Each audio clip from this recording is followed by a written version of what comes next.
প্রত্যেকটা খাদে ভারতীয় এজেন্ট এবং আওয়ামী লীগের এজেন্টরা ঘাপটি মেরে বসে আছে। পাদুয়ার যুদ্ধ, বড়ইবাড়ির যুদ্ধের প্রতিশোধ নেওয়ার জন্য এই সুশৃঙ্খল বাহিনী বিডিআরকে ধ্বংস করেছে। কিছুদিন আগে দেখছেন আপনারা সচিবালয়ের মধ্যে আগুন লাগানো হয়েছে, এটাও পরিকল্পিতভাবে আগুন লাগানো হয়েছিল। সুনাম বয়ে নিয়ে আসতেছে, এই সুনামকে ধ্বংস করার জন্য, ভারতকে খুশি করার জন্য এবং ভারতীয় এজেন্টের রয়ের সহযোগিতা এবং চৌকস সেনা অফিসার ৭৪ জন তাদেরকে নির্মমভাবে পরিকল্পিতভাবে হত্যা করা হয়েছে। সেনা অফিসারের স্ত্রীরা বলেছে যে সেদিন ২০০৯ সালে ২৫শে ফেব্রুয়ারিতে ৩ জন ভারতীয় হিন্দি ভাষায় কথা বলেছিল, আমি নিজে শুনেছি। তারা কিন্তু সেটাকে গ্রহণ করেনি।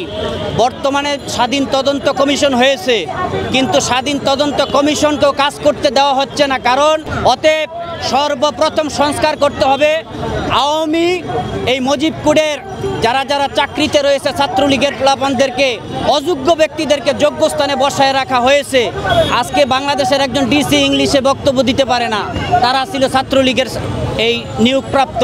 অতএব এই আওয়ামী লীগের দোসরদেরকে চাকরি থেকে আগে সংস্কার করতে হবে, করার পরে পিলখানা হত্যার বিচার, পরিকল্পিত পিলখানা হত্যার বিচার এবং শাপলা চত্বরে আলেমদের হত্যার বিচার, ছাত্র সমন্বয়কদের হত্যার বিচার এবং গুম খুনের বিচারগুলি নিশ্চিত করে এই সরকারকে নির্বাচন দেওয়ার দাবি জানাচ্ছি।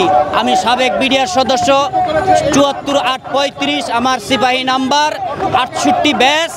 আজকে আমরা অনেক বিডিআর সদস্য এখানে আসছি ছাত্রদের সাথে একতা পোষণ করে, এবং আগামী ৯ তারিখে আমাদের যে সকল সাথী ভাই বিডিআররা যাদেরকে পিলখানা হত্যা মামলায় সাজানো মামলা দিয়ে তাদেরকে আজও পর্যন্ত জেলখানায় বন্দি করে রাখা হয়েছে, তাদের মুক্তির জন্য আমরা ছাত্রদের সাথে আলোচনা করতে আসছি এবং আমাদের ভাইদেরকে যেন মুক্তি দেওয়া হয় এই দাবি নিয়ে আজকে আমি এখানে শেষ করছি। আসসালামু আলাইকুম রহমতুল্লাহ।